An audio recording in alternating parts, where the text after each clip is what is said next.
Broadcasting from Watts Creative Studios in Bedford, Virginia, you're listening to Life, Liberty, Happiness with your host, Brian Schley. All right, everybody. Back for another week. Mr. Warner has made it one more week. I got fired twice during the week, but he brought me back. But he's in the studio. Got a little Prince going, huh? Making my entrance right here. There we go. I like Prince. Prince Too. got a little weird at the end, didn't he? I would say best or maybe top 5 Super Bowl shows. Yes. Oh, yes. It was fantastic. Definitely.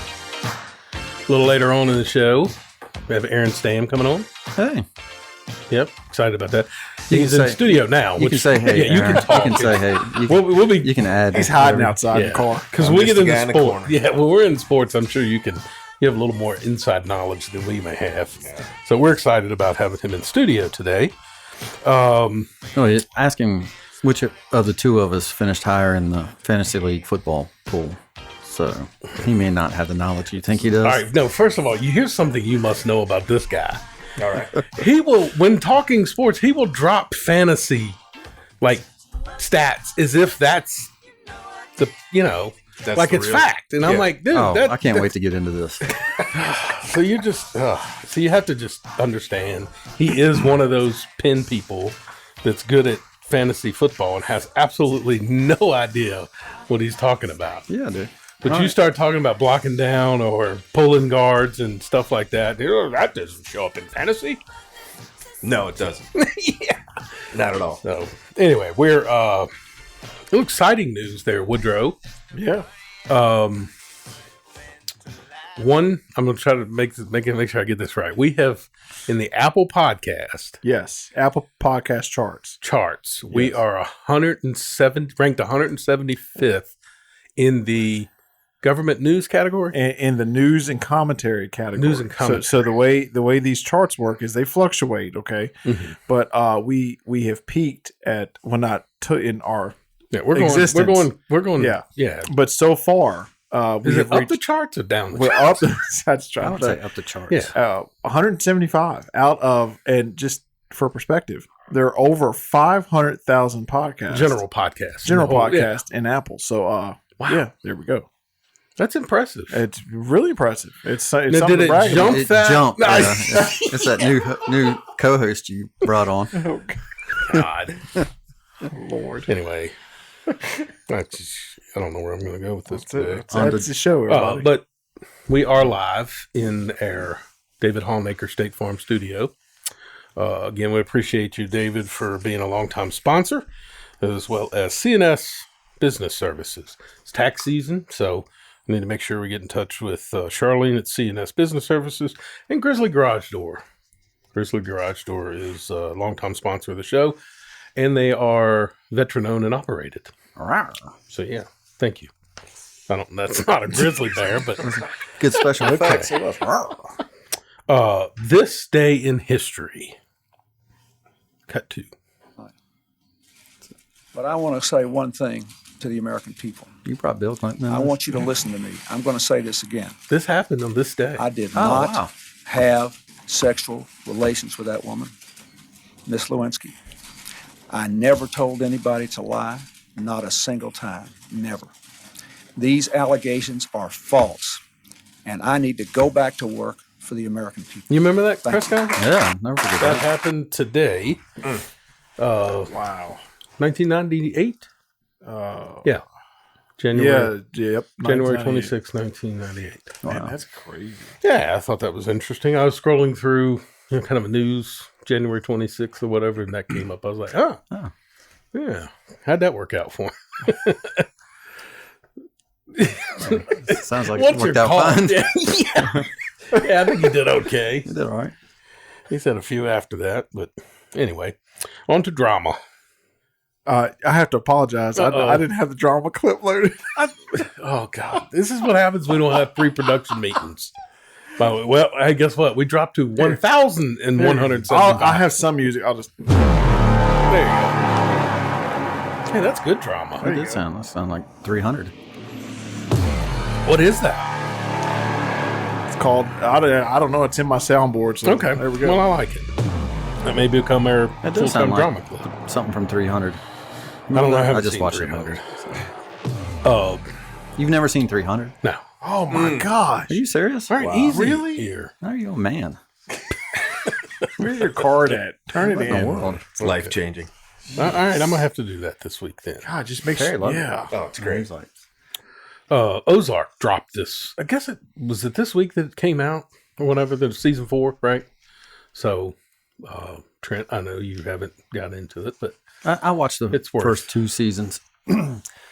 Hopefully it's better. Oh, the reason I got out of it, the second season, I just kind of got tired. Everything seemed so dark, and then they kept showing like the old people that were, I don't know, trying to rat them out. It just I kind of lost interest in it. But I hear everybody's talking about how great it is. yeah, season 4 just came out. It took me. I actually had to go back and watch the end of season 3 to try to get updated on what was going to happen. But I'm back in it. I'm good. I'm good to go. Do they film at the actual Ozark Lake? I don't know. I've been to Lake of the Ozarks for a vacation once. I mean, it looked similar, but Okay. I wonder if they film there. Woody? I don't you know. get our staff working on Yeah, that? I'll effort that. Efforting. Get the intern on it. yeah, I was just going to say, get an intern. We used to, Out and we're in the looking for out an in the warehouse. intern. We have a team of people out in the warehouse Minions. that do this. Anyway, No, I never. I mean, it sounds like it's good. I know people were raving about it, and they're glad that it's back on. I got information on the intern just reported. Okay. Although the hit series is set in the real life Lake of the Ozarks in the state of Missouri, most of the show is filmed in Atlanta, Georgia, especially in the locations of Lake Lanier and Lake Alatoona.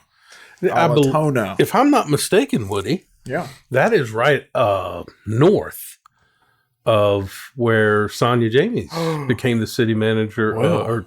city manager of Jasper, Georgia. Well, we have a source down there we need to, Yeah, we need to talk to. good point. Yeah. All right, Trent, you got any recommendations, Netflix or anything that you suggest our audience I have tune not into? finished the Peaky Blinders part of it. I haven't Okay. really had a chance to get back into it, but it's. I still want to get into that before I almost like to get into one before I jump into another one. But Yeah, I can see that. and then we're still waiting on Driven Formula One. Yes, F1. I just wish Shouldn't that that be coming out? I mean, there's another season. March, I mean, I think. Oh, It's really? been the hint of when it drops. So I'm looking forward to that too. And I did hear this week that Yellowstone should come out in October, which is earlier than I thought. But they still haven't said any time when they're going to release the 4.6s, so we don't know when that's going to a happen. friend of mine, they were watching. They've gotten hooked into Suicide Squad. Is that the? Oh, the Peacemaker? The show? No, I'm sorry, I've got the wrong. It's got to be the Korean. It's like they Oh, Squid Games. Squid Games. Yeah. Oh, I've Games. heard of that. Okay. Yeah, it's. I don't know. It's I heard it's dubbed. good. It's dubbed over. So it's, let's say it's a Korean show. They dub over English speaking words. Oh, yeah. So I thought that was over in the 70s. So, I guess the question I have is, there was a show on Netflix called The Ranch that had a bunch of good characters in it. Are they going to do anything like that? That was just sort of like your typical sitcom type thing. It was good. You've never watched The Ranch? Well, the main guy, It was great. I thought. the Danny guy, right? Yeah, He got in trouble in real Yeah, he life. got in trouble. So they had to kill him off. Wasn't that Ashton Kutcher? Yeah, Ashton Kutcher and Danny. What was his last name? Madison, Yeah. something like. He was on the '70s show. That with- 70s show, and he was Sam Elliott was the father. It was great. I mean, it was funny as hell. I'll tell you what I did the other night, talking to Riley, my youngest. She's a 9th grader. She mentioned, do you want to watch something on Netflix, a movie? And I was like, yeah. What? And I'm scrolling through, and I realized, I said, Rocky 2. No, it's HBO Demand. She goes, Rocky? I was like, what? I have failed as a parent. You don't know who Rocky is? And we watched Rocky 2. And by the way, she said, why would we skip Rocky to go right to Rocky 2? And I was like, just skip Rocky. Yeah. But Rocky 2 is where it really starts. And she can't wait to watch Rocky 3 now. Well, that's I mean, awesome. so it kind of got her Well, that hooked. is cool. Yeah. Yeah. All right. You and I had talked a little bit about Facebook entries. Yeah. sometimes people put Facebook entries that just crack me and you up, especially like I found one, Trent, that I think is kind of circulating. This was with Bedford County in school board meeting to get rid of the mask mandate and the governor signing an executive order. So I found this one because, let's just say Republicans in name only put these, I think they do it on purpose here, like just to kind of start people yapping. Mm-hmm. So this one put, you blew off the meet with the teachers. You skipped the parent-teacher conferences. You said no to the PTO. You never ever seen your child's classroom, but you want parental control. You might want to start with parental involvement first. Mm-hmm. What's funny about this Facebook post is the parental involvement is what you're getting now, and you're not happy about that. That's true. Yeah. That's what cracks me up. Yeah. You end it with parental involvement. So I had, just kind of give you a real life story. I went to a PT, I don't know when it changed to O. I've always known it as PTA, right? And actually met with the principal, assistant principal, and a few of the parents were there. And this was local high school. And they were saying, look, other high schools have 200 parents, 150 parents signed up. We have 12. How do we make this better? My first response to it was, it's a two-way street. And I do think this is the problem because I used to coach. And so therefore I did student teaching and stuff like that when I was at Lynchburg College. But, I told her, I said, we're having a meeting right now where you're asking for parents involved, but there's no teachers here. So, you know what I'm saying? There's what happened to that contract where, you know what I'm saying? There's no teacher involvement either. Yeah. Boy, did I get the mean look. Oh, yeah. Used to be, this is the way it used to be. If you were a teacher, you signed a contract that also required you to do extracurricular. If you weren't coaching, you were going to be doing FBLA or signing up for concessions or something. Those days are gone. Not to jump on teachers. Correct. I'm not after the teacher. We're not doing that. But in my limited role, in my experiences, leadership has such a huge part in it. And when I coached up at Forest Middle School, the athletic department, it almost was like, how can we make the teams go away from the school so I don't have to do anything tonight? Yes. We had 4 home games. Yep. In a 12-game season. Mm-hmm. One of those went to the high school. So we only had to do 3 things and it's almost like the effort went, instead of how can we make it enjoyable for the athlete and enjoyable for the athlete's parents, we forgot about all that. And it's probably because there is no staff to clean up afterwards. Correct. There isn't. I mean, they're on their own. You're right. It's unfair. There's really something missing there. But as far as, are we there for the kids? I didn't get that feeling. I really have not got that feeling for a while. So I've always felt that this post that I read where it said parental involvement. So being on council, working with the police department, I can just tell you the biggest thing that Chief Foreman would do is outreach. And that's what we ask our police departments to do, is to be a part of the community. If you're going to serve the community, you got to be part of it. So we ask police officers to be part of the community, but we're now not asking teachers to be part of it. You know what I'm saying? It's a two-way street.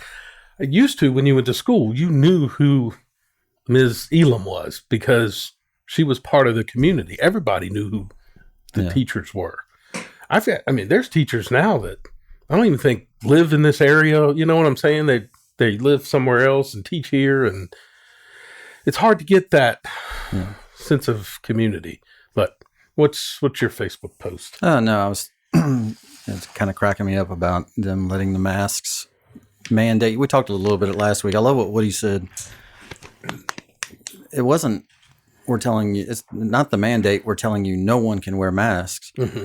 It's more of a freedom, more of a, we're letting the mandate part go, that everybody has to wear one. Yeah. So I really like that. But what I love is when I got Bedford County had the post about their decision that they're going to let it go. And so what I love is, my favorite part is comments. I just love reading comments.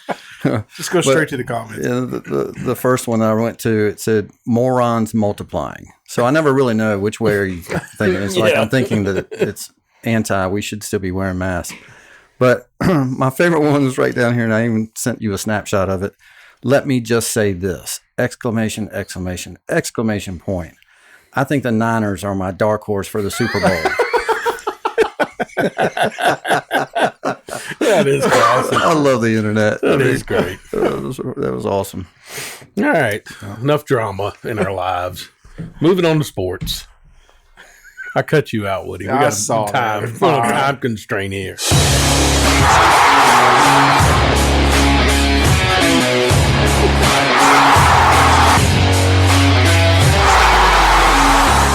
All right. I made some adjustments to the board, so I see that. yeah, so that's why it's a little loud. Yeah, you've got some up and down volume. Yeah, apologize for that. Go ahead. You're good. I'm back. Here we go. All right. NFL playoffs, cut 3. What's that? Playoffs? Don't talk about playoffs. You kidding me? Playoffs? I just hope we can win a game. Dude, that is one of my favorite clips of all time. So we're in the playoffs. I'm not sure if you've ever had a better weekend of football, right? I mean, there's Fantastic. There's no way it's been anything better than that. Yeah. Great. And I heard the ratings, best ever. It had to have been. I think as far as playoff games go, it's the best ever. And the only thing that's beat it is the last Super Bowl. I heard earlier today, I think it was, I can't remember, Dan Patrick or one of their shows, but he mentioned Kansas City. And he said that the ratings were 90% of people in the Kansas City area were watching the game. So his question was, who the hell are the 10% that they were figuring you were either asleep or on the road, like you couldn't physically do it. Yeah. And that's amazing to me. So, hey, here's an interesting question that they brought up. Joe Burrow has made a statement that he wasn't intimidated about the noise going into Kansas City this weekend because he said, trust me, if you play in an SEC stadium, you've heard that noise. So they got in an argument over there's no way. And Brady Quinn, I think he was talking about it this morning. He goes, I can believe what Joe's saying. The SEC, I mean, you're talking about 100 and some thousand yelling. Yeah. Kansas City is the loudest, he said, in the NFL when he was playing. But he said the SEC, man, the ball moves. It's so loud. Yeah. And he mentioned Tennessee. Yeah. He said, I'm not sure there is anything that compares to the SEC. But you know, Joe Burrow, and I'm becoming a huge fan, enough to where I think I'm going to root for them this weekend because he's made me such a fan. That dude, talk about the perfect nickname, Joe Cool. That dude just does not care. Yes. Like, I am not rattled by anything you're going to throw at me. I mean, he got sacked 9 times or hit the ground 9 times. And still threw for 350. And the dude still gets up and just goes after it. Yeah. And what do you say? Like, what's the term that they were saying about the team? Why not us? Yeah. He doesn't want them using it anymore because we're here. Yes. I was like, man, that gives me chills. That dude's a leader. So the Bengals. Isn't that a music group? I think that's where he gets it from. So anyway, the Bengals go into Tennessee and beat the Titans. The biggest upset was, of course, the 49ers going into Green Bay. When you say that was... That's the one that surprised me. We got 3 out of 4 right last week. Yeah. That's the one we did not get right. The Rams beat the... And that's the one I was most confident in. Like, if you'd asked me before a wager... I think so, yeah. I was the most confident in that one. Yeah, I didn't think it was any way. But Green Bay came out flat. I mean, they looked horrible. I mean, I guess they scored on their first drive, but... They looked like what a team who goes into cold weather, who's not a cold weather team, looked like. That's a perfect analogy. They look like, oh, man, this is too cold. Yeah, like they weren't ready to... I mean... I almost thought like they're just waiting to go win, and then they'll get serious next week. That's what it felt like. Yeah, I could see that happening in a bye maybe, because I'm not sure they thought San Francisco was going to win that game, but boy, they did. Yeah, the team gets hot. You never know. Why does everybody get on that Jimmy G guy? I mean, why they keep trying to replace him even after they win? I don't get it either. I don't. I mean, he does dumb things, but every quarterback does. But he's just got this rep, and they're like ready to replace him this week. Right. I don't get it either. Trust me. It's got like a 30-15 record or something. Right. It's like It's God. Anyway, the nightcap of the games was the greatest out of all of them. Cut 4, Woody. Mahomes has hit his last 8.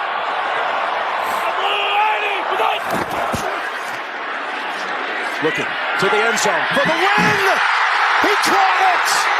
Ball game. Chiefs to the championship game. I love good calls. Oh God, you cut Tony out, but yeah. I'm glad we got a football expert in here to talk to us a little bit about that game. No, I can't wait. Let's talk about that when we get into. All right, I'll show. No, I'm not. I don't let me forget about it because I will forget about it because I do want to go. I'm trying over. to talk about it now. All right, well, go ahead. No, overtime. I'm just kidding. Go ahead. The overtime is what I don't understand. The people's upset now. That I don't understand. I don't get that. I mean, first off, they had the news just has to come up with something to be upset about. You stop one play. There's 2 parts to a team. Well, maybe 3 special teams, but And personally, I don't think Buffalo's mad about the overtime rule either. I think they're just. You would have wanted to ask Aaron when you look at this, and I'm sorry, I will jump back into it. No, it's good. When Buffalo scores their touchdown and there's 13 seconds left, there's not 1 ounce of me that thinks that they haven't won this game. I mean, they're showing the dad of the quarterback, Josh Allen. He was my quarterback. They're showing he was. Everything comes back to my fantasy league. Yeah. They're showing his dad. They're over there celebrating. He's got his helmet on. He's just kind of enjoying the moment. It looks like, or it looked like he was just kind of shocked where he was. There's no part of me that think, how does a defense? I mean, what happened there? How in the world did they back off that far to let them gain 80 yards in 12 or 11 seconds? The biggest thing that they're kicking themselves about is just kicking the ball deep. And I think so not too. But the ball in play because they would have only had a chance for 1 play. So the field goal, I don't think the field goal would have happened. Correct. And I was a special teams coordinator for 5 years. Squib. Either somebody talked him into it, or he talked himself out of it. Mm-hmm. But man, and I give Tony Romo credit, which I know maybe that's a hard one for you, but he said it before the kick. He did, and he's spot on because they probably would have had 9 seconds. So I was worried about the squib because every time they try that, it's like bounces off somebody and only goes to the 40 instead of the 10. Yeah. But I wouldn't. I think here's what I thought happened. He could have put it up in play and had it land like somewhere inside the 10. Yeah. Like just put it up in the air, almost kick it like a field goal kick. Yeah.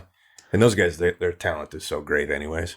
Yeah, that's true. They can put it wherever they want to. You're right. You know, the play before when they scored, wasn't that when Hill... Yeah, he caught a little screen. And he ended up going that far? Yeah.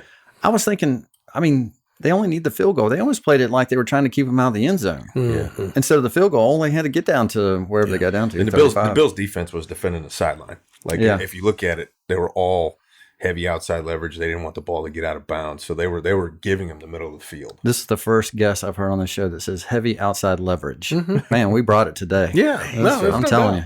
But I love that stuff. But the Kelsey and Patrick Mahomes talking about they made that play up. I mean, that's... Oh, for real? Yes. If you haven't heard Mahomes, like his cadence in the final play, he looks over and he said, "Do it, Kels, do it." Yeah, Kelsey told him before that, he's like, "Hey, that seam's going to be open if I do a little." Oh, yeah, they made that up. Oh, that's cool. He drilled. It was that's 2 guys on the same page, man. Yeah, Brett Favre stuff there. Yeah. You know what's crazy about that ending? If we can still talk about some of the other football, moving on. Go ahead. Is it made you forget what Cooper Kupp and Stafford did to beat Tom Brady for Pete's sake? Yeah. I mean, they had just as miracle of play, if you will, but it's just because it was Buffalo and Kansas City going back and forth in that last 2 minutes. Mm-hmm. It made you forget what Tom Brady did to the Rams, and the Rams, I thought to myself, why are they trying any places? 20 seconds, just down it and let's go into overtime. Yeah. And they end up scoring. I wish I could have seen it. I had a flat tire in my Suburban I was checking. Oh, no. I literally started it in the third quarter. And then when I got done, I turned the radio on. And I was like, you got to be kidding me. I just missed this whole thing. Mm. That was it. It was great. Watched highlights last night, though. Should we bring him involved in our argument yet, or should we do this later about Cooper Kupp? Yeah, we'll talk about that later. Okay. Great. Next week's show. Our new guest. My son's new co-host. So, anyway, congratulations to Mr. Orange for winning the gift card. This is absurd. Well, listen, you pick games. We had entries from. Yeah, you got those, right? I forgot to follow up with you. I sent them to you. Okay. I got them. So he was the only one that had 3 out of the 4 right. Everybody else had pretty much day one screwed everybody. So he actually picked the 49ers and who was it? The Bengals. At least you're coming better with your enunciation Bengals this week. Yeah. So anyway, congratulations to him. Sports was brought to you by Grizzly Garage Door. Good Lord. Where can you find a reliable garage door? Central Virginia area looks to Grizzly Garage Door, LLC. Jed is a veteran of the military and provides exceptional service for both residential and commercial. Grizzly Garage Door is your place to go when you want the best. If you're building a new home or not sure what type of door is right for you, go to www.grizzlygaragedoorllc.com. For new doors, existing doors, repairs, or replacements, they even have emergency service capabilities too. Call 434-277-2765. No, that's good. All right. You talk too much. Trust me, I know. Yeah, I want to get on to our guest. I don't really into what's happening. I'll just touch. We got the drawing a blank here. I was going to do errors and corrections, a little segment there. Yeah, we'll skip that. Or omissions. How about the snow removal? Oh, yeah. Shout out to our snow removal guys. Last week or week before last, whenever it happened. Don't leave them out. They do work around the clock. That's the thing I don't think people understand here. Wow, I know. They work around the clock. They have people shovel the streets at night, so when you go out the next morning, their sidewalks are shoveled. Yeah. My dad was a snowplow truck driver for 40 years. Oh, cool. And then he retired, and I grew up in Wisconsin. So then a few years ago, when it didn't snow for like 2 years in a row, I was like, "Hey, Dad, it didn't snow again." He's like, "What? What do you do?" He's like, "I'd be out of a job." How do you live somewhere where it doesn't snow? All right, local. We'll just go to local news. How about that? The biggest news. Yes, your brother, Yeah. a gentleman who's been on the show before, Brad Warner, is the Squirrel Champion 2022 Squirrel Champion, right? Cut 6. Heavens to Murgatroyd! His shooting has improved immensatively. He's in the next room. Wonderful, wonderful. Oh, God. So Brad's going to kill me for that one. But, Bradley, I hate to give you bad news. Government is stepping in. There is a current bill on the floor, HB 1247, introduced by Northern Virginia Democrat Mark Cream. He is a native of California, by the way. Just to give you a little background. That's all you need to know. Well, the bill, if passes, will prohibit killing any fur-bearing animal, for any monetary gain or trophy. So Brad has to give the trophy back? No, I'm just saying for him, that squirrel tournament cannot happen if this passes. Isn't he like 5 years running? So he's not a squirrel champion. He's a squirrel hunting champion. What'd I say? Well, you said squirrel champion. They dress up in this costume. He ate the most cheese. I'll be honest with you, I was a little wondering about that. Where is this contest held at? Near the Pig River? Yeah. And what do you have to do to win? You gotta shoot squirrels. And I said, "How many did you shoot this year?" And he said 2. And I was like, "That's it?" And he got a turkey, didn't he? Yeah, he did shoot a turkey. What in the world is that? Wait a minute, is it season? Oh, yeah, I guess I should ask that. Well, they posted on Facebook, so I hope Can you censor that? it's public. Maybe it's an old turkey. Anyway, short segment of what's happening today because I'd like to get to our guests. We got a lot of questions. I'm a football guy, so anyway, what's happening is brought to you by State Farm. Why do we trust State Farm to handle all of our insurance needs? Because we know them by name. It starts with David Hallnaker. David is our local State Farm representative. If we have questions, we know we have someone we can trust. It's nice to be on a first-name basis with our agent. Unlike other insurance companies that hire celebrities to shamelessly promote some cheap insurance, David Hallnaker is backed by a proven company that when you need them most, they are there. And like a good neighbor, David is there. Call 540-586-8194 or go by their office, which is located by Arby's on 460. All right. So, moving on to our studio guest, Aaron Stamn. Welcome to the studio. Thank you. All right. Your background is you're a former offensive coach, Liberty University, Washington football team, Kansas. Were you at Kansas? Were you offense or special teams? I was a special teams coordinator and tight ends coach. And coached Buffalo. tight ends Buffalo was 3 years was tight ends and special teams. And my last year there, I was the offensive line coach. All right. So let's go back to your early days. Mm-hmm. When did you know, man, I want to do this for a living, football? So my wife and I, we started dating. Mm-hmm. I was coaching a baseball team. It was my high school team. My high school coach called me up in the summertime and said, "You can be the baseball coach this summer, but you can't have any seniors that just graduated. Can't pay you. Do you want to do it?" I'm like, "Yeah. God, why wouldn't I?" This is the way all the coaches start. So, yep. I won my first 5 games. Wow. And I was on cloud 9, and I was an accounting major. And my girlfriend at the time, my wife, looked at me. She goes, "I don't know why you want to be an accountant. All you ever do is talk about those stupid baseball players." And her uncle is a guy named Kevin Cosgrove. Kevin's been coaching for about 40 years and just finished up at Texas Tech.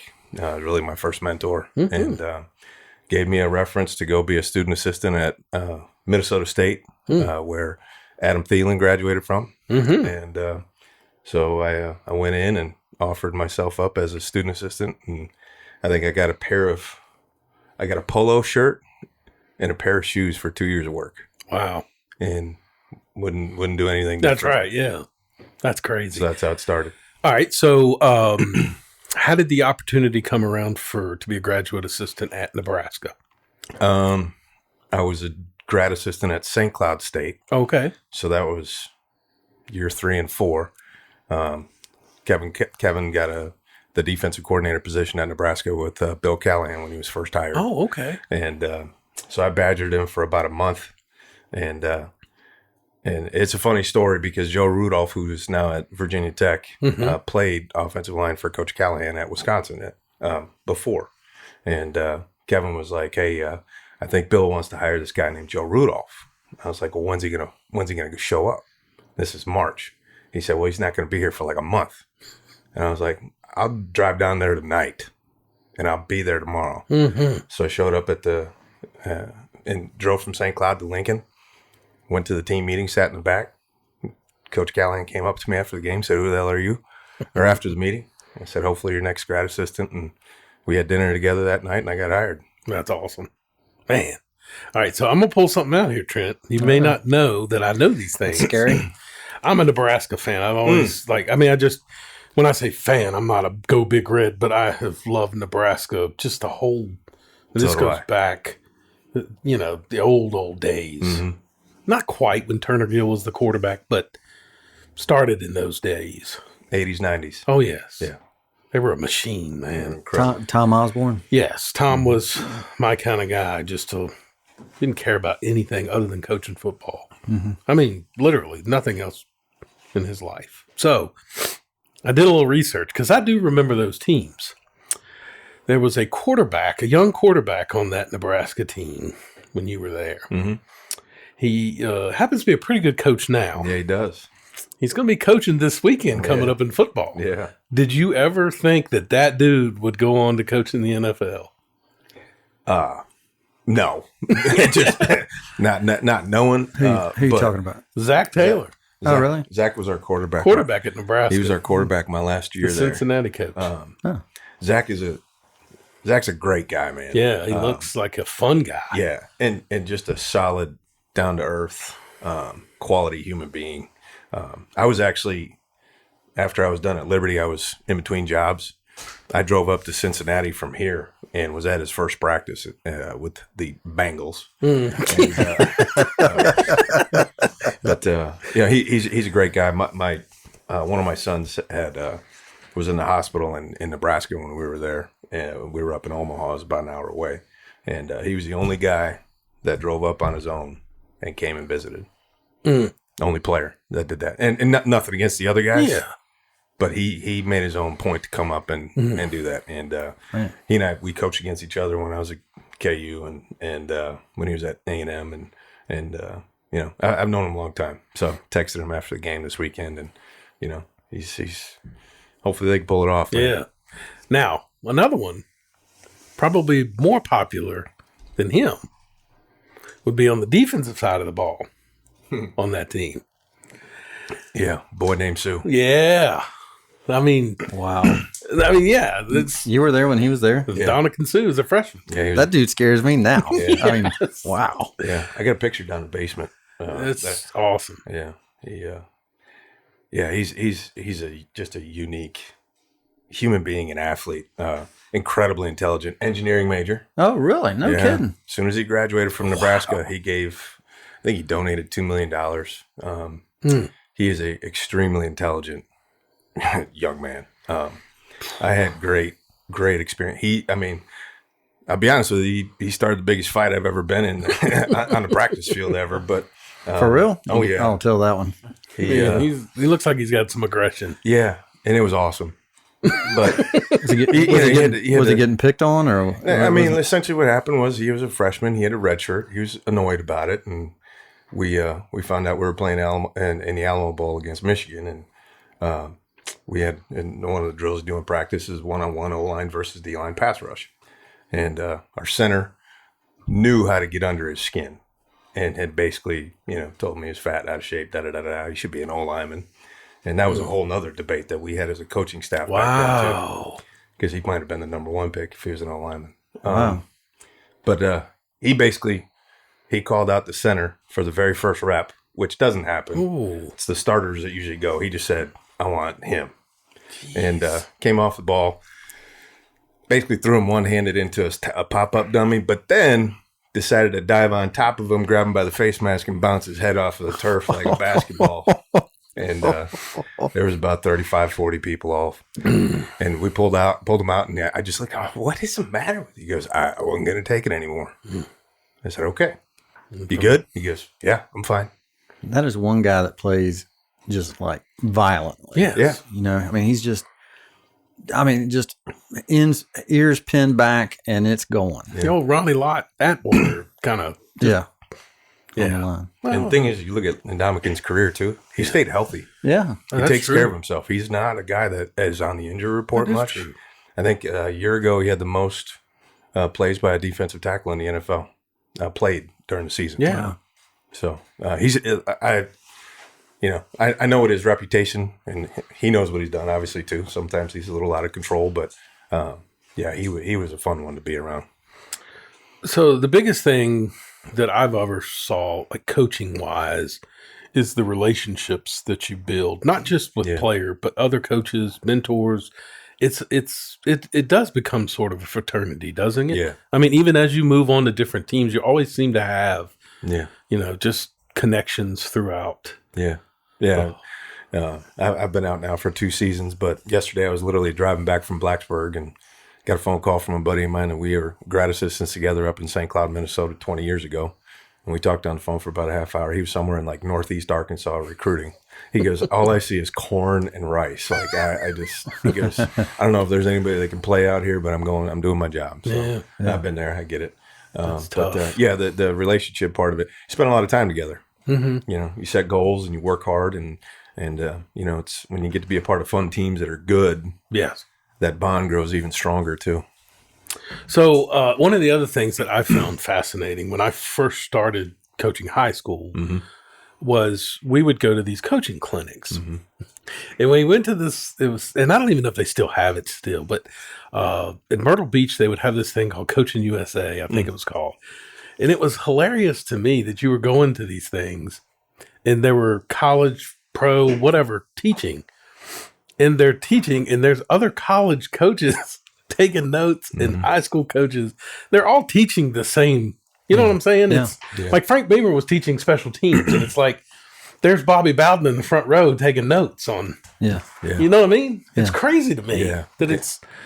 We're all student. You know, as a coach, you're still students, and like you know, you have to spend time in your professional development to continue to grow. And I don't remember who told me a long time ago when I first started about going to clinics. Even if you pick up one phrase and you're there for a week, that could change the dynamic of a football game or a play the next season, or 2 years down the road. And I still have all my notes when we had the national conventions. I mean, I remember, you know, Pete Carroll getting up and talking. I don't know, I had like resume paper because I was trying to hand my resume out. So I took it and folded it in half, and I got a bunch of scribbles on the back. And my son is, my oldest son, just graduated from Liberty and coached at LCA the past 2 years, and was the defensive coordinator there this year. And they went to the state championship. And he's trying to get his first job. And so he's writing letters, sending emails, and I was like, I still have my rejection letters from Bobby Bowden. Wow. Like all over the country. And the cool ones were the ones where you could actually see where it wasn't just a screen print. It was an actual like pen. And I have one from Joe Paterno. Right, wrong, or indifferent. But I still have about. That's so cool. I still have about 20 of them that, you know, you get the rejection letter, but I'd still tell my wife Courtney, I was like, hey, I got rejected by like Florida State today.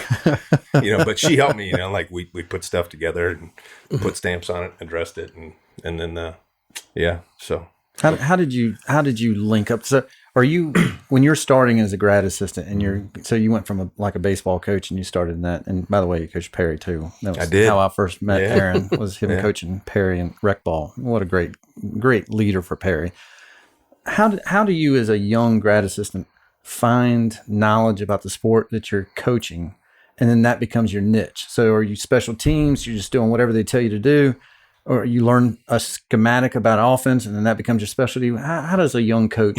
What do you do? I think, you know, it's hard as a young guy because you get so much energy and you want to dive in, you want to give everything you got, and really learning to sit back and listen to the people that are around you, and take that and then figure out how you want to do stuff. I didn't want to be a special teams coach. We were at Buffalo our first spring. I mean, we got hired. We beat Michigan in the Alamo Bowl on December 30th, and I was in Buffalo, New York on January 2nd. Wow. And I was coaching. I thought I was going as a defensive coach. I went with Coach Gill. We met at Nebraska. I literally thought I was going to be a defensive line coach. We're in a meeting talking about the personnel that was still there with two of the guys that were still held over from the staff. And after the meeting, he goes, hey, hold on a second. And he comes up to me and goes, I think I'm going to make you a tight ends coach. I'm like, what? I was like, I've been doing this for 6 years, 5 on defense. What are you talking about? He goes, nah, just trust me. Hey, next, 14 years of my life, I was on offense. No kidding. Yeah. I didn't know that. So I was coaching tight ends, and we had a guy that was going to be a special teams coordinator. Well, right before that spring football happened, he got hired by Cal. He had an interview, and all of a sudden we didn't have a special teams coordinator. I was, 28. I'm looking around the room, and I was like, who else is going to do it? I'm like, maybe I can. That was it. Oh, man. And my buddy actually that called me yesterday when we coached together at St. Cloud, and Division II being a grad assistant was awesome. You get to do everything. You don't have you don't have as much resources. Yeah. We have 7 of us grad assistants in a boiler room. We're probably all going to die of emphysema by the time we're 50. But we got to do so much. And we had one TV in a boiler room. I'm not kidding. With one computer with no internet and a TV about 8 inches big.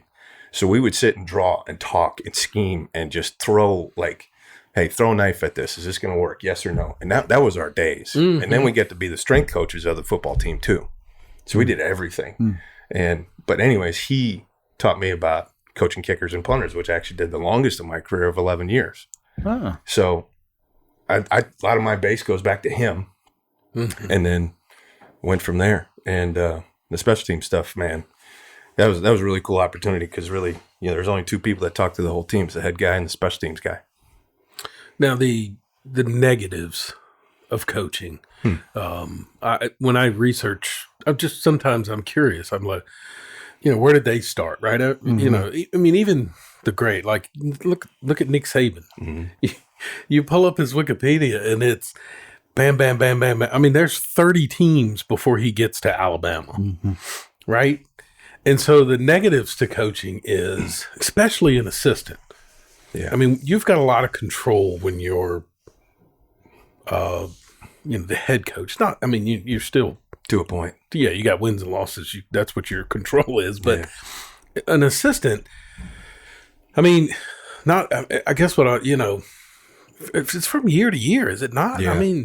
Yeah, it does. And the way football is right now, it's very hard to just keep your job, win, lose, or draw. You win, you might be moving on to the next job. Yeah. And there's no guarantee you're going to go with the head coach because the administration might say, hey, you can bring 5 people. Yeah. Or 2 or 7. Yeah. Well, if you're not one of them, hey, we had a great year, I'm fired. Yeah, that's great. I think about this year, the Panthers, right? They had Rule come from Baylor, and it was like they were touting how he was able to pull the guy from LSU, the offensive coordinator, supposed to be the greatest guy ever. And then he had Burrow, right? He's going to go, and he's fired. Yeah, fired at mid-season. Mid-season. He's already gone. Which I'll be honest with you, when that happened, when you're at LSU, that dude is still, his name is still, at the top of everything there. Mm-hmm. Brady. Joe Brady. They just considered him the greatest thing. Right up there with Coach O when, before they started. But that's how uncertain that profession is. Oh, gosh, yeah. You can be, he was the top next of big your thing. Game, and then 2 years later, you can be fired. Yes. It's amazing. It's the craziness and the fun part about it. It's, you have to go to work every day with a real purpose. And I'll be honest with you, if we're doing 20 years, I never felt like it was work. And I really didn't. It was selfish, being a husband and having 3 boys. You're out of a lot of their lives, and that's the reality of it. But getting up and being there at 6:30 in the morning and working till 11:30 or midnight, I didn't care. Yeah, I wanted to win. Yeah. Is there a job that you don't want? When you're coaching and you're on that staff, you're like, God, I feel sorry for that guy. Probably the guy who has the least amount of talent in his room. Oh yeah. When if a guy gets I've never thought of that. If you got all of a sudden your position may be depleted, right? Talent wise and depth wise, maybe even your second stringers are down. Sure. And you're working like crazy just trying to figure it out. But at the end of the day, it was genetics that take over. Mm-hmm. Yeah, that is hard. I guess I never thought of that. The way my career started, I got to have 2 of the greatest positional impacts. So my first year was being an offensive line coach. Because if you can't block anybody, I don't care if you throw 50 times or run 50 times, you're dead. Yeah. Joe Burrow, God love him, O-line coach, he probably still hasn't stopped hugging him.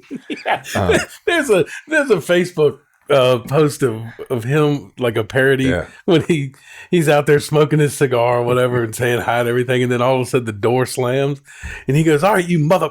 He's talking to the offensive line. And and then my second year was being a secondary coach.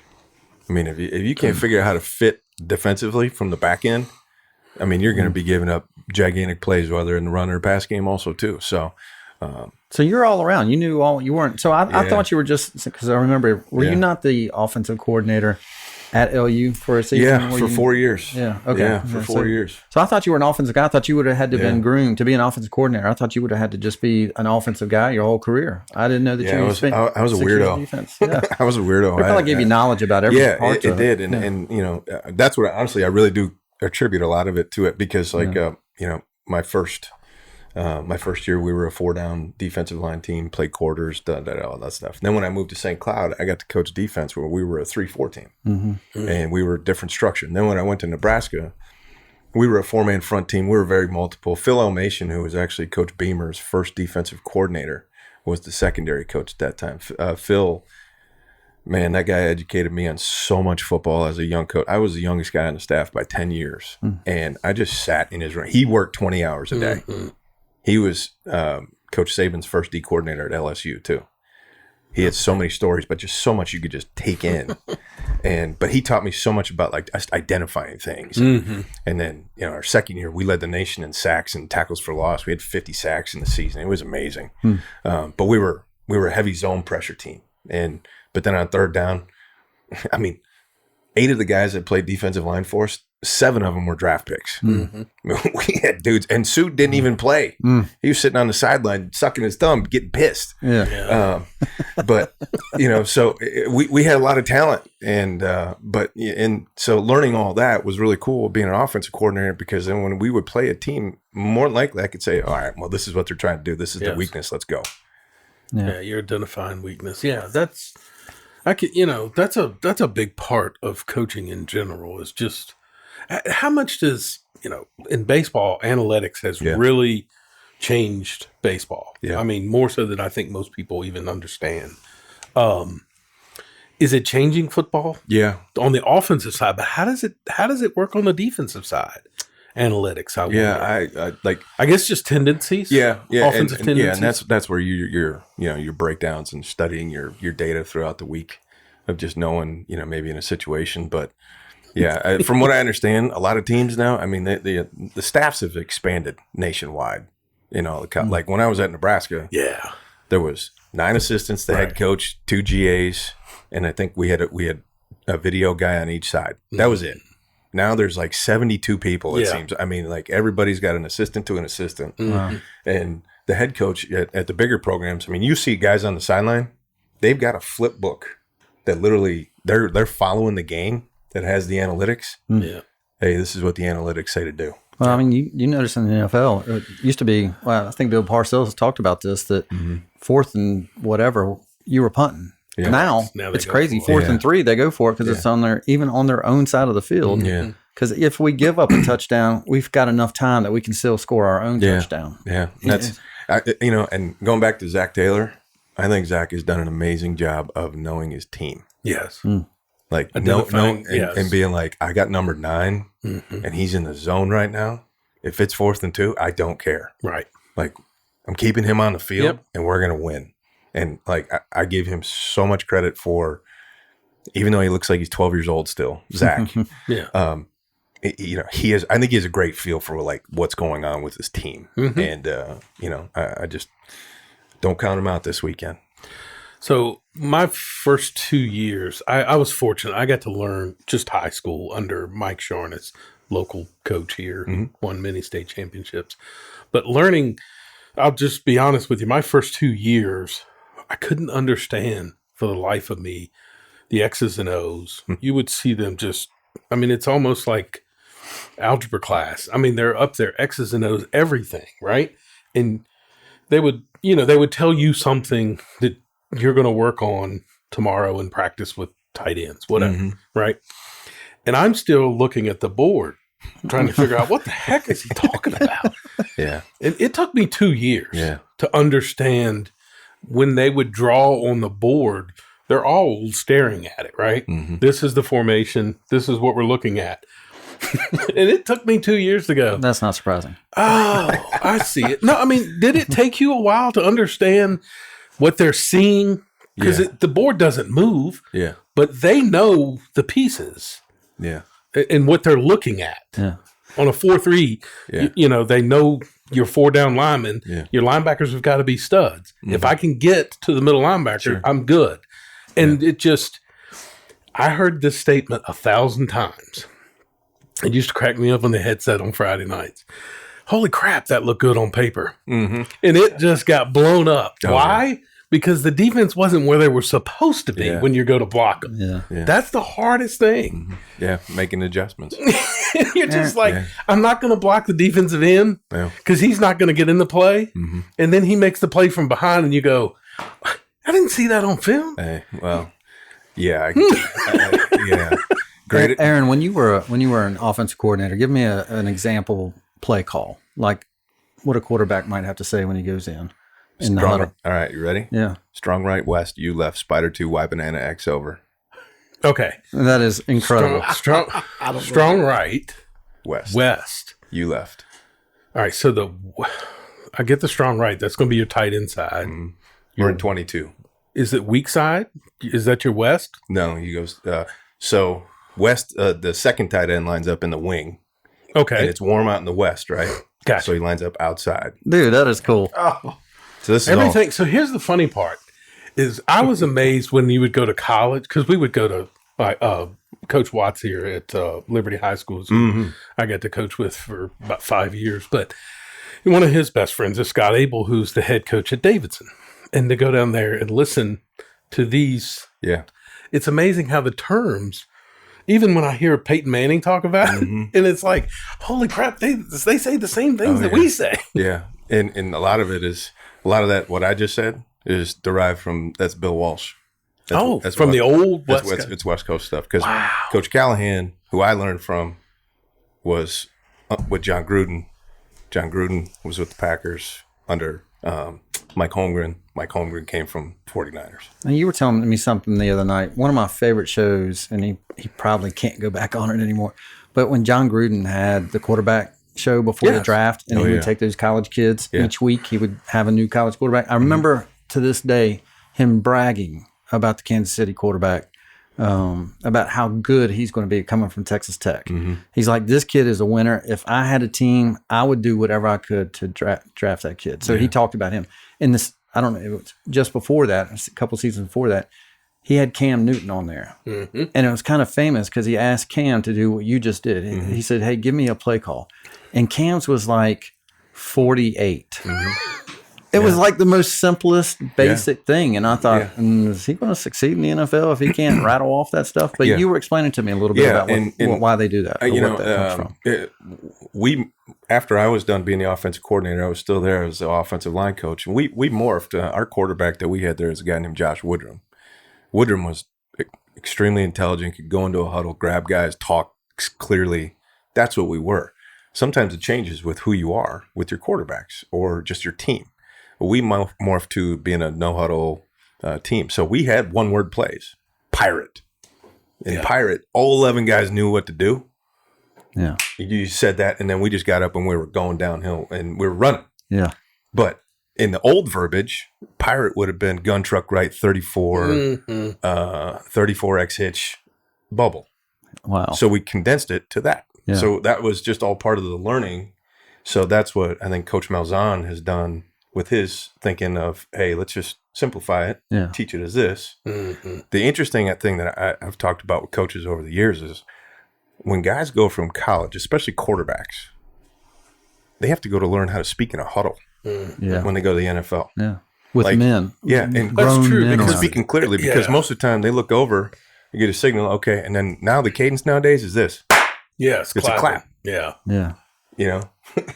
I mean, and then you go into a stadium of 90,000 people, because that was my worry. We did that when I was here. We did the clap deal, and it's awesome. Yeah.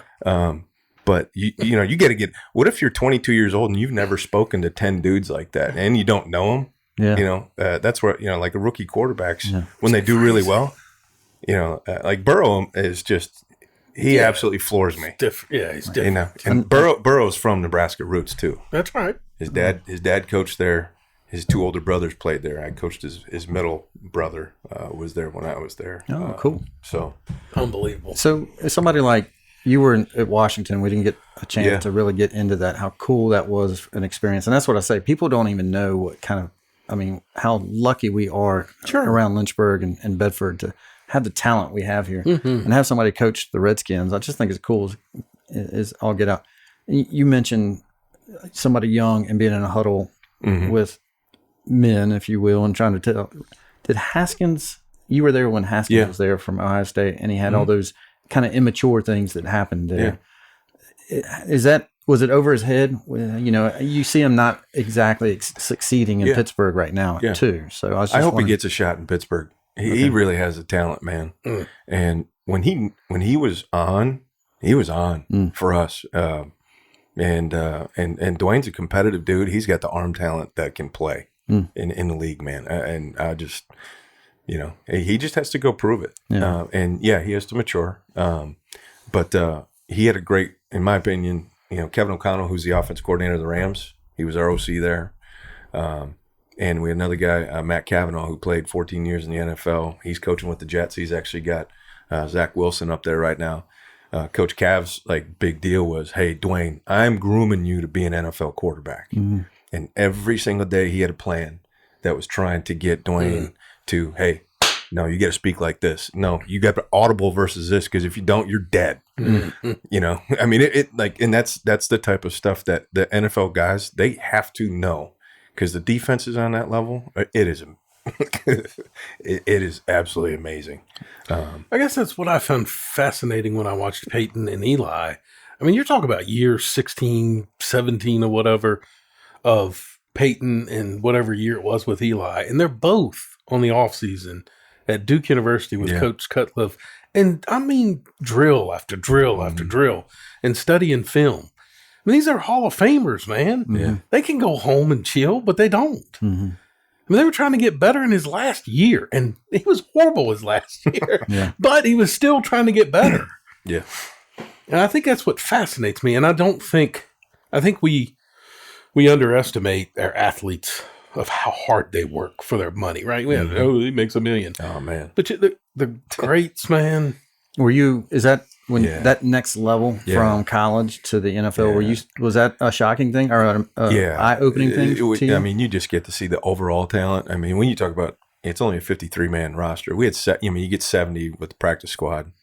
And the practice squad guys, they're talented too, man. And they got to be ready to go in on Sunday. Mm-hmm. But, I got to be an assistant O-line coach with Washington. I got to be around an all-pro and Brandon Sheriff. And he was literally the first guy on, last guy off every day. Mm-hmm. And that's not by mistake, whether it's born in him, coached in him, whatever. Brandon loved ball. Mm-hmm. And, the funny thing, too, is in the league, you only got so many spots. That's right. So you got to make sure you hone your craft, because if you don't, you're going to be, I got cut today. Mm. And it moves and shakes so fast. I don't know if I shared this with you, Trent. In my first week and a half of being there, Mondays was days you'd bring free agents in to work them out. We had some O-line guys that came in, and we signed a guy. So they were like, hey, Aaron, go meet with this guy for a couple hours, get him schooled up quick. And, all right. So we met for 2 hours, went over the playbook, and 2 hours later he got released because we needed a DB. So he had a job for 2 hours. But that's life in the NFL. On the bottom part of your roster, you're always trying to find a way. And that's why I think Tennessee had Vrabel, I thought, did an amazing job. He had 59 something. He had a ridiculous amount of guys that played, set a record or something like that this year. Yeah. That roster management, those general manager, that side, you all have to be on the same page. So it's much harder than what these stupid analysts they criticize on Monday, Tuesday. And I mean, it's just, I love Colin Cowherd, but he's got to stop with he's over the top. Yeah. He's entertaining. But that's how he stays on TV. Sure. That's what you got to do. Speaking of staying on, can you come back in the future? Yeah, you want me to? Yes. You sure? Dude, I could talk football. Why don't you let him come back? You don't, me. I don't. I'll be fired twice this week. Can you sit in his chair? Trent, your 2 hours is up, Trent. Sorry. Oh, me. No, we would love to have you back on. Yeah.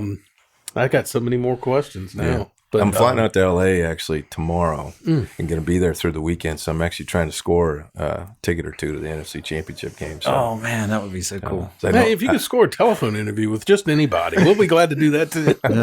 Hey, we can roving reporter. Oh, my God. Yeah, I'm trying to see if I can get to the game. I know coaches on both staffs. So that's awesome. It'd be kind of cool. Good. Well, good luck, safe travels, and thank you for coming on the show. Yeah, appreciate it, guys. Yeah, man. Oh, that was awesome. All right, Trent, you got 2 minutes. That's all she needed. I've done my best work in that amount of time. There we go. In honor of Tom Brady, I thought I would go through and let you guess who the oldest participating player is in each of these sports. Okay. Current and of all time. Oh, good. I like this. So it's a little history lesson here. So in the NFL, who is the oldest current player? We just mentioned him. God, it's got to be Tom Brady. Correct. He's 43 years old. Who's the oldest of all time to have played in the NFL? I actually did know this. Ooh. I think I know it. It's not Rich Gannon? No, wasn't it the kicker? Wasn't he a kicker? George Blanda. George Blanda. Blanda. Do you know when he would have retired? I thought if you'd have asked me, because I knew George Blanda was the answer because of trivia, I would have thought 60s or 50s or something like that. It was 1975. Yeah. Like he was playing when I was alive. So he was 48 years old. Yep. In baseball, who is the oldest Major League Baseball player currently right now? You'll know as soon as I say the name. You'll be like, oh, I wish I thought of that name. The oldest Major League Baseball Can player. I take a guess? Current, yeah. Pujols. That's it. Albert. We might need a new host. I mean, Aaron. We're looking for a sports show. Who's the oldest of all time? Major League Baseball player. That's got to be one of those knuckleballers. It's kind of Satchel Paige. Oh, He was 59 years old. Wow. 59 years old. good Lord. Isn't that crazy? Yeah. He retired in 1966. Oldest current NBA basketball player. Udonis Haslem. Oh, he's still on the roster? Good Still at the Lord. Heat. 40 years old. Wow. I thought he was coaching the Heat. So did I. Holy cow. Some guy named Nat Hickey was the oldest in history. He played in the NBA at the age of 45. Here's one I'll give you sometime down to my last little Gordie bit. Howe.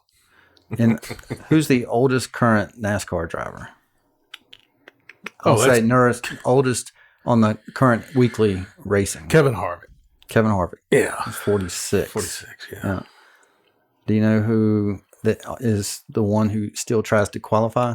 Dave Marcus. No, he's dead. He's dead. Dead or alive. Dave Marcus. Morgan Shepherd. Do you know how old Morgan Shepherd is? And He still comes to race. He still comes to try to qualify. You know how old he is? 77. Good Lord. Imagine a NASCAR race if you, and I think he still makes the Saturday races where they it's the He did race last year, I Xfinity, think, one yeah. race. the oldest or maybe not NASCAR, the oldest driver in professional racing was 91. Some dude named Subislaw Sasada. Okay. Imagine Where was he 91. racing? He's up on the wheel. The Sheila Motor Mile. But yep, that's all I got for you. Oh, tennis. Who's the oldest women's tennis player in the history of tennis? Chris Everett. Navratilova. Yeah. Martina. She was 49. So that's all I got for the. I think she'd beat me in an arm wrestling contest, too. Oh, she was tough. She was jacked. Yeah, she was tough. Although I think Serena could too. Yeah. No doubt. My money's on her. Your segment was sponsored by See ya.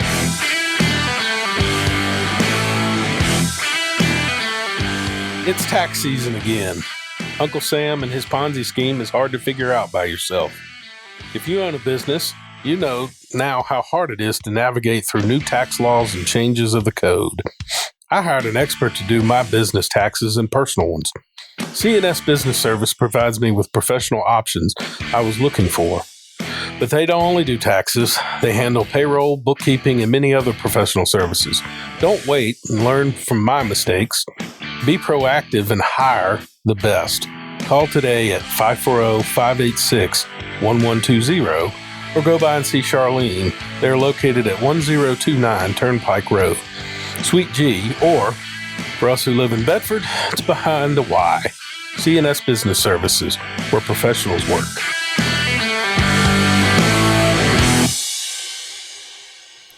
You gonna use your glasses for this?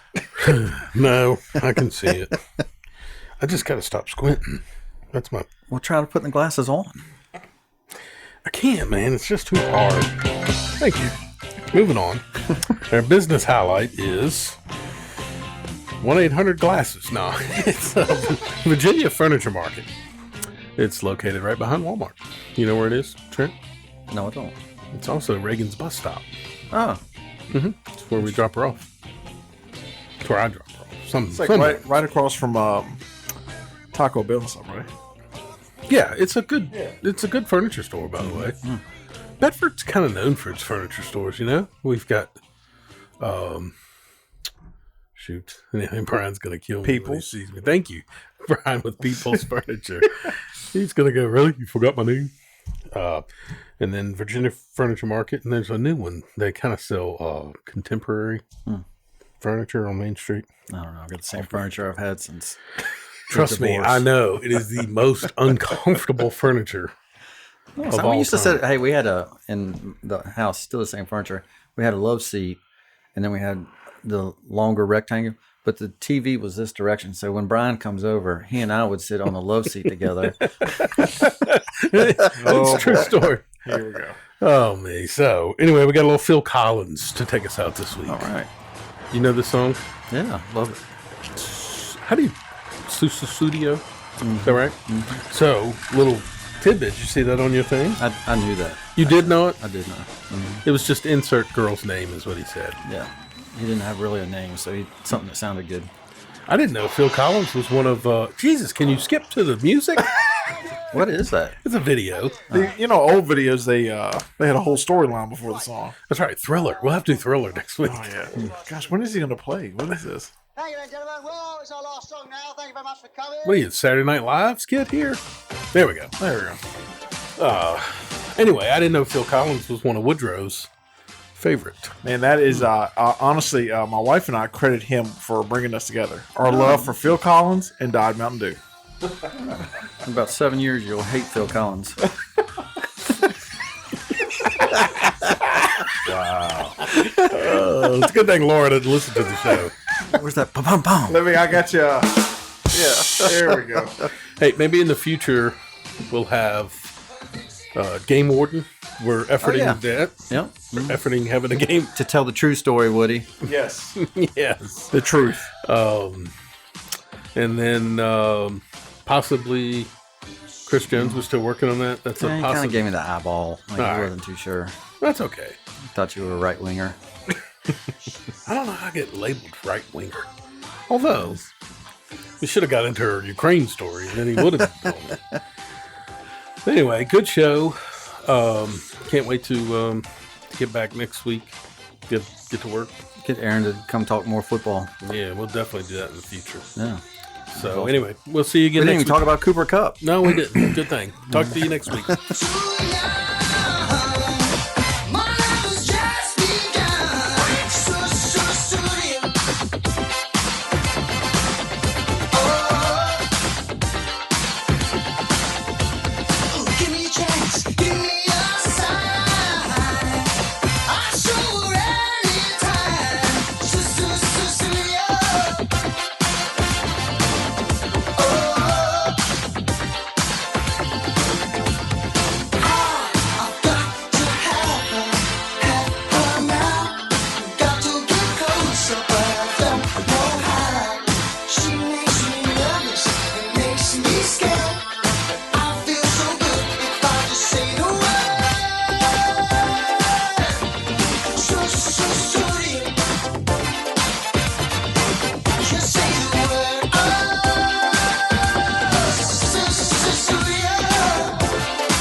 Legacy.